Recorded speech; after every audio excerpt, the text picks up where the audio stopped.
The thing about asking questions, words are important, but non-verbal is critical.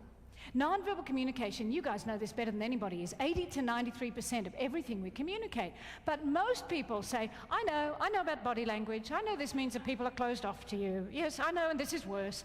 No, it's not. Do you know that half the time people don't even know they're doing this? This is a postural habit. And if they're doing this as well, often they're busting to have a pee. You know, it has nothing to do with you. It has everything to do with their physiology. Much more non-verbal communication comes through vocal variety, voice tones, micro-muscle, micro-color changes in our faces and our breathing. And it's as if we all walk around with invisible fish bowls on our heads. And in these fish bowls are sparkly bits. And my sparkly bits and your sparkly bits talk to each other all the time. And if what's coming out of my sparkly bits isn't matching what's coming out of my mouth, guess what you pick up? Always the sparkly bits, always. And the sparkly bits are what you're saying to yourself inside your head. And so you remember this. Look, I'm going to put these on, and you've got your own, yes, sets of sparkly bits. So everybody, put your sparkly bits on. Come on, put the headband on. It's not easy with the glasses and the headband, but I've got faith in you. You'll be able to do it. Now these are the... Who went like this? If somebody went like this next to you, go like this and help them to stop being such a wally. Now, these are the single most important things anyone will ever teach you about communicating. Honestly, these are critical. When a man is talking to a woman and out of his mouth are coming the words, "My, what an intelligent, attractive, charming woman you are." And his sparkly bits are going, "Great hooters." Now, of course, I have not had that experience myself, but as I understand it from other women, this is true. And you know, whenever I do this with a big bunch of men, you should see half the men in the room, the colour drains out of their face. And they go, "Oh, they know." Yes, fellas, we know, because you can't hide sparkly bits. Now, women, when we talk to men, we look at your butt as you're walking away. And you don't pick it up. It's true. But seriously, these are so important. See, if you're talking to somebody and out of your mouth are coming the words, "It's so wonderful to see you again. Thank you for coming into my office." And your sparkly bits are going, "Once more, I'm going to kill you. The next time you come in here, I'm just going to get a gun." I don't know. They know. They know. You can never hide sparkly bits. You have got to think, zoot, zoot, zoot, when somebody that you don't like is coming into your office. Think about it, that your least favorite person in the office, they are heading towards your desk. What are you saying to yourself inside your head about them? What are you saying? "I'm going to have to kill you." Well, whatever it is, that's what's coming out. And doesn't matter how much you smile and how much your words say, it never covers the sparkly bits. So if you want to transform relationships with people, you've got to change what you say to yourself. But just quickly, there's a couple of things that will help you unwind so you can be better in terms of sparkly bits. And one is, you know, when you get a phone call or something bad happens, what's the first thing most of us tend to do? Let's say it's a phone call. Ring, ring, something. And you hear this bad, and you go, "Oh, no!" Do you have any idea what goes on inside your body when you go, "Oh, no"? Your body goes on red alert. It goes, what? Panic, panic, red alert. What? Send the adrenaline. What? Panic, panic. You can't avoid this. The second you go, "Oh, no," you are full of adrenaline. Never do this again. This sucks. It's a terrible way to live life. And all it'll do is end up going, "Oh, no, help, we're going to die, help. It doesn't work. So instead, the next time something happens like that, the phone goes, you get bad news, I want you to say, "Oh, that's interesting." At which point your body goes, "What's interesting?" And you release a completely different set of chemicals. Now, I know this sounds ridiculous and I package it in fun, but it's true.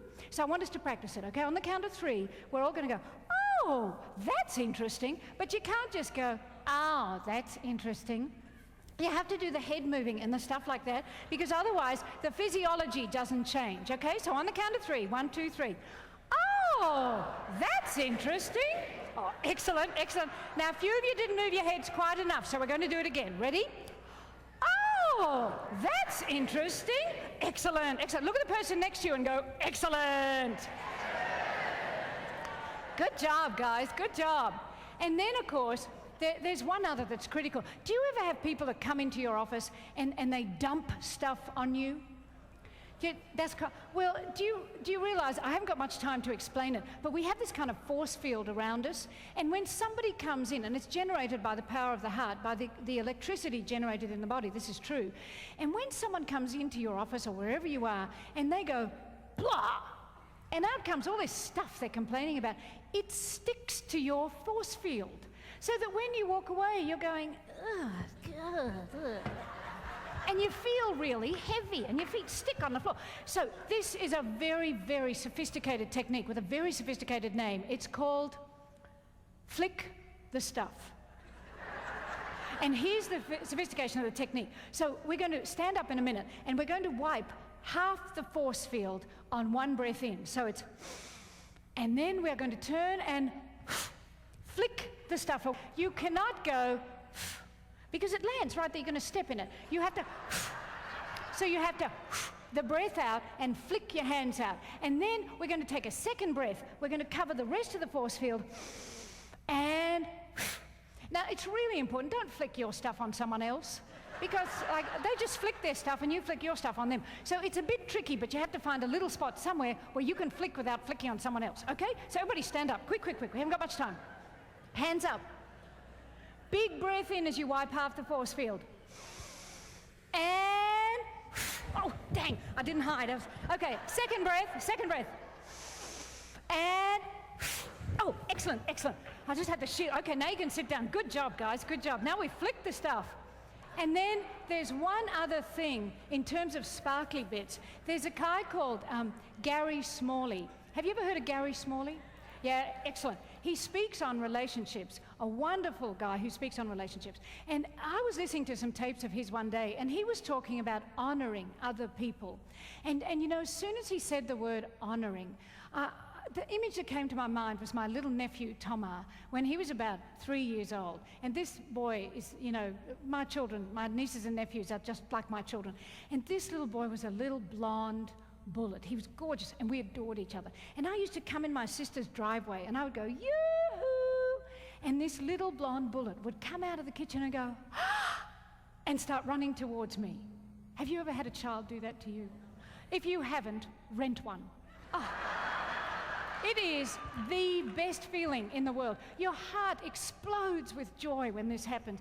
And now I'm blessed in Dallas. I have a little 3-year-old goddaughter who does the same thing.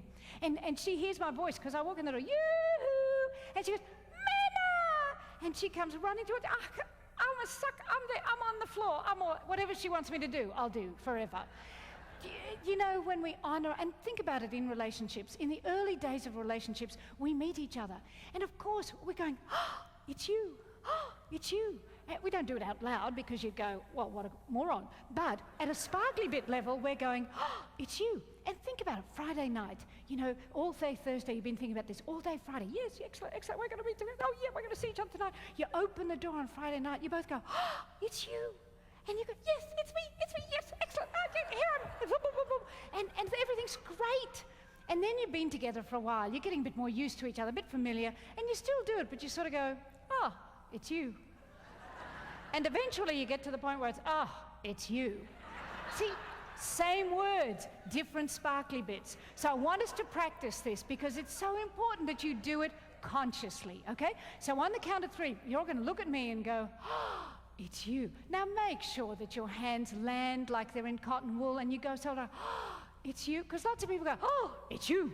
And you know, when you do that, people go, oh, what's behind me? So, ready? On the count of 3. 1, 2, 3. Oh, it's you. Oh, beautiful. Now this time, do it to your new best friend. Ready? 1, 2, 3. Oh, it's you. Oh, excellent, excellent.